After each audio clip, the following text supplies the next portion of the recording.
So this is the second part of Ayush कामीय अध्याय।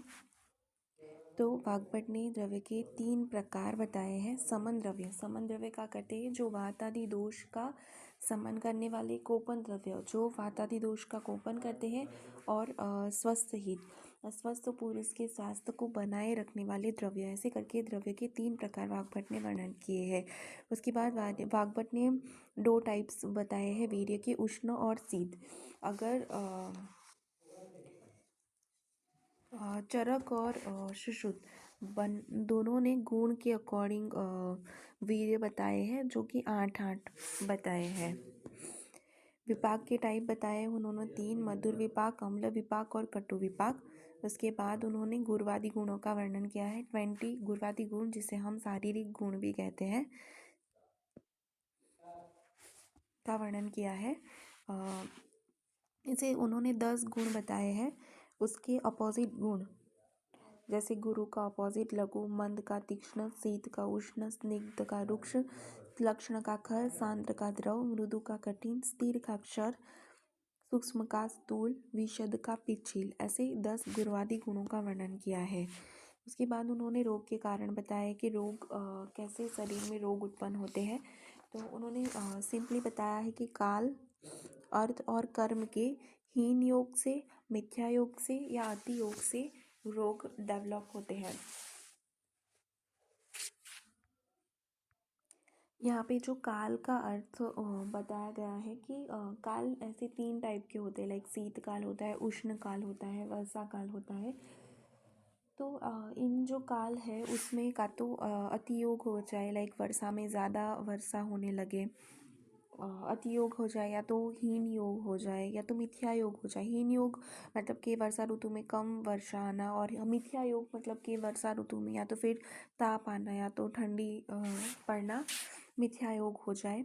और अर्थ से यहाँ कोरिलेशन होता है हमारी जो इंद्रियां है, श्रोत्र आदि इंद्रियों द्वारा जिन जिन विषयों का ग्रहण किया जाता है, तो अर्थ अपनी अपनी इंद्रियों के साथ अधिक संयोग होना, उसका अति योग, थोड़ा संयोग होना हीन योग, और अनिष्टकारक संयोग होने को मिथ्या योग कहते हैं।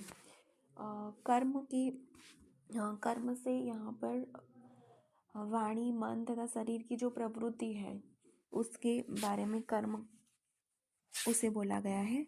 और आरोग्य के कारण में बताया है कि स्वयं काल, अर्थ और कर्म उसका हीन योग, मिथ्या योग या अति योग अगर होता है तो वो रोग का कारण होता है, लेकिन इनका अगर सम्यक योग होता है तो वो आरोग्य का कारण होता है। और ये श्लोका बहुत इंपॉर्टेंट है कि वाग्भट क्या बोलते हैं, रोगस्तु दोष वैषम्य, मतलब कि दोष का वैषम्य होता है।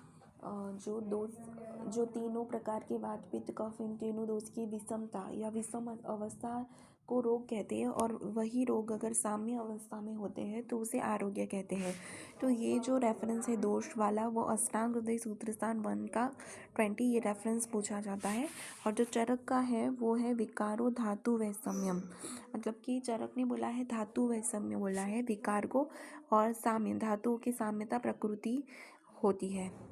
चरक के श्लोक में धातुओं का है और वाग्भट ने उसके श्लोक में दोष का वर्णन किया है।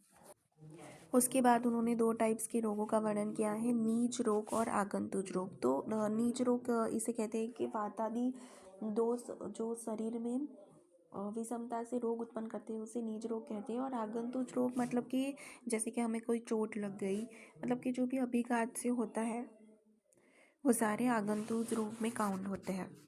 उसके बाद उन्होंने वेदना के अधिष्ठान बताए। तो रोगों के 2 अधिष्ठान होते हैं, मन और शरीर।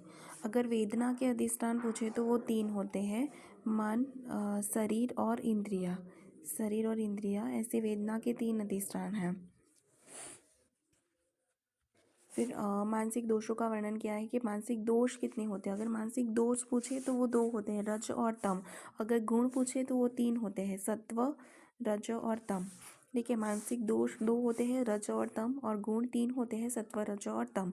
रोगी की परीक्षा, भागवत ने रोगी की परीक्षा का वर्णन किया है कि दर्शन मतलब कि किसी चीज़ को देखने से, स्पर्शन मतलब कि हाथ आदि छूकर जो हम परीक्षा करते हैं वो, और प्रश्न उसके बाद लास्ट में रोगी को प्रश्न पूछ के उसकी परीक्षा की जाती है। अकॉर्डिंग टू चरक ने भी रोगी की 3 परीक्षाओं का वर्णन किया है सेम, बस उसका सीक्वेंस थोड़ा चेंज है। उन्होंने पहले दर्शन बोला है, प्रश्न बोला है, उसके बाद स्पर्शन बोला है। ठीक है, पहले रोगी को ऑब्जर्व करना है, उसके बाद उसे क्वेश्चनिंग करने हैं कि क्या तकलीफ है एंड ऑल, एंड उसके बाद उसकी एग्जामिनेशन करनी है, स्पर्शन परीक्षा करनी है। और जो चरक ने ये जो रोगी की 3 परीक्षा बताई है वो व्रण परीक्षा के संदर्भ में बताया है। उसके बाद वाग्भट ने रोग परीक्षा बताई है। रोग परीक्षा 5 टाइप्स की होती है: निदान, पूर्वरूप, लक्षण, उपसय और संप्राप्ति। तो निदान में जो भी हेतु होते हैं जिसकी वजह से रोग हुआ है वो निदान, और पूर्वरूप मतलब कि कोई डिजीज़ के लक्षण उत्पन्न हो उससे पहले जो सिम्टम्स आते हैं उनको पूर्वरूप कहते हैं। और लक्षण मतलब कि specific symptoms of the disease. उपशय मतलब कि कोई चीज़ है जिससे वो शांत हो जाता है रोग, तो उसे उपसय कहते हैं। और संप्राप्ति मतलब कि रोग कैसे डेवलप हुआ है, उसमें क्या क्या पॉजिटिव फैक्टर है, कौन कौन सी चीज़ें इन्वॉल्व है, वो सब संप्राप्ति में आएगा। तो रोग परीक्षा जिसे हम निदान पंचक भी कहते हैं, तो उसका वर्णन वाग्भट ने फर्स्ट चैप्टर में ही कर दिया है। उसके बाद उन्होंने देश के भेद बताए। देश के भेद में सबसे पहले उन्होंने बताया कि भूमि देश और देह देश। भूमि देश के उन्होंने अगेन 3 टाइप्स बताए: जांगल, आनुप और साधारण। तो जो जांगल देश है, तो वाग्भट ने उन्होंने वात का प्रकोप बोला है जांगल देश में। और जो आनुप दोष होता है उसमें कफ दोष का प्रकोप बताया, और साधारण सम दोष होते हैं साधारण देश में। लेकिन सिर्फ चरक का यहाँ पर थोड़ा डिफ्रेंशिएट है, उन्होंने जांगल में वात पित्त दोष बताया और आनुप में वात कफ बताया, ये इम्पॉर्टेंट है।